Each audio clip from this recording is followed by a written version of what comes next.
Despite only echoes remaining, this faction is the most important in the history of the Origin system. Today we will be looking into the Orokin Empire. Now let us begin.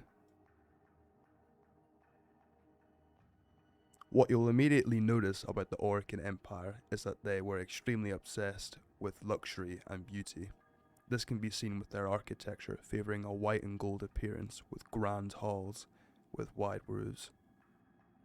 The Orokin of the highest ranks were often so obsessed with their own appearance that they would use their biological prowess to unnaturally alter their bodies to give themselves a more beautiful appearance. This can usually be seen with blue skin and a right arm that has been elongated. The Orokin Empire as a society was strongly based on a hierarchy. At the top you had the emperors. To this day we don't know much about them, and below them we had the 7 executors. Only 4 of them are known: Executor Ballas, Tuval, Karish, and Avantus. The other 3 are currently unknown. Only the top members of the Orokin Empire could actually be referred to as Orokin themselves.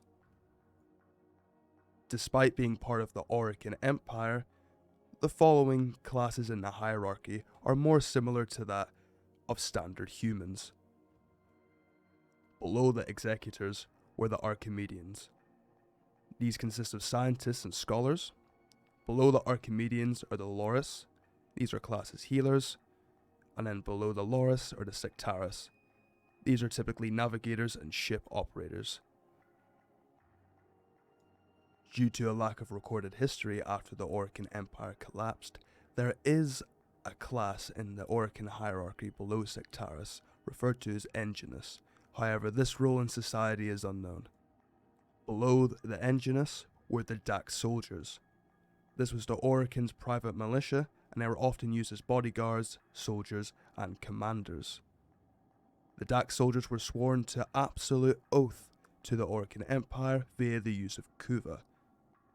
This meant that the Dax soldiers, despite their own will, could not disobey orders given by members of the Orokin elite. At the bottom of the Orokin hierarchy, you had the Grineer.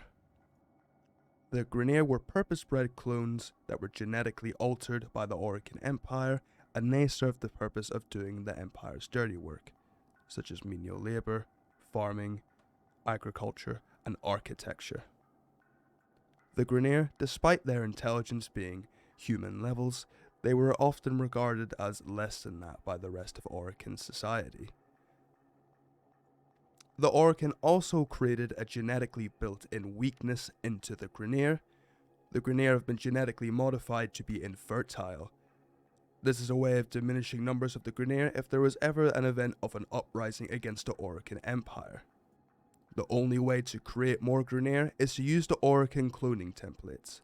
As of now, the templates being used are extremely degraded, and the Grineer being produced are a shell of their former selves.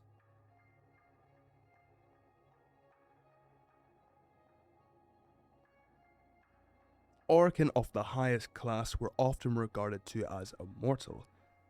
This is due to the fact that, thanks to their control over biology, they were able to create a process that effectively gave them immortality and a method of cheating death. This form of pseudo-immortality is facilitated by a process called continuity. This is where a host body has its mind destroyed for a new mind to be implanted into the vessel.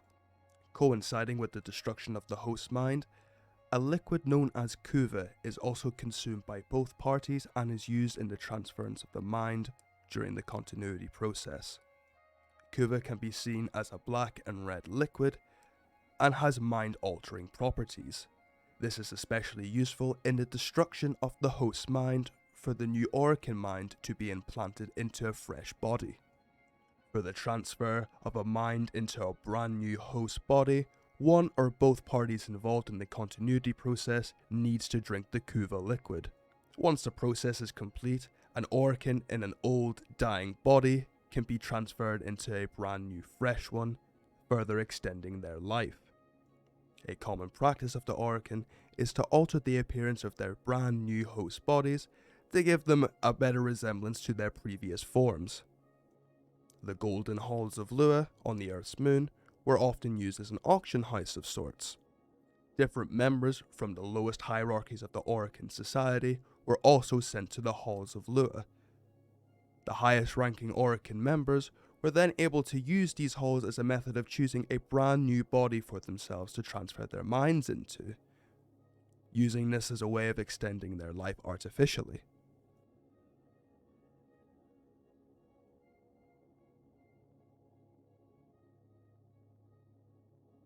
The Orokin Empire are also responsible for a lot of the technology that the Tenno themselves utilize to this day. The solar rails are a fine example of the Orokin mastery over technology. The solar rails serve the purpose to allow ships fast travel throughout the entirety of the Origin system. They do this via utilizing the Void, where the ships can effectively be teleported from location to location, as long as the solar rail is in place. The Orokin were responsible for the creation of the Warframes, which is what the Tenno utilize in battle. Our ever helpful assistant Ordis was also created by the Orokin.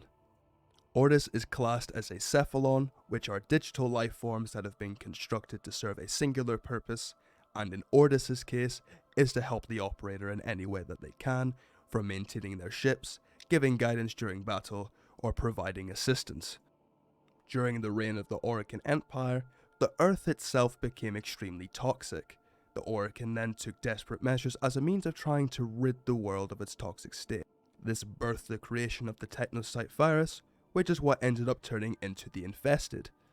The Technocyte virus caused life forms on Earth to become twisted and malformed, and caused several outbreaks on the different colonies on the Orokin-ruled planets. As a result of this, the Technocyte virus was deemed a failure. However, during the events of the Old War, it was used in a desperate attempt to stop the sentient invasion.